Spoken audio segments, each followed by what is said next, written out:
At dito pala mga idolo, nag-clash pala kami dito. Tingnan nyo naman yung gagawin ko dito. Akala kasi nila umalis na ako. Hindi nila alam, tinatarget yung MM nila. Tingnan nyo yung gagawin ko, babasusin ko sila sa gitna. Dinaanan ko talaga yung MM nila.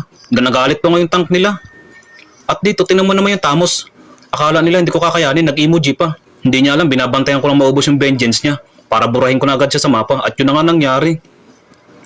At dito, tingnan nyo yung gagawin ko sa MM nila. Desidido na kasi sila tapusin. Kaya ang gagawin ko, unahan ko na sila. Buray ko agad sa mapa yung MM nila. At dito, pinagtulong-tulungan na namin yung tank nila. Ang kunat kasi nito. Tingnan mo yung gagawa namin. 3 kasi kami, kaya nabura agad namin. At dito, desidido na kami tapusin. Kaya binura ko na agad yung Tamos. Para diretso na yung minions namin. At dito nga, nagsisisihan na nga sila eh. Sinisisa nila yung MM nila. O dapat nila, hindi nila sinisisi. Kasi ang sisihin nila yung Natalia. Kasi hindi nila binaban kasi yung Natalia.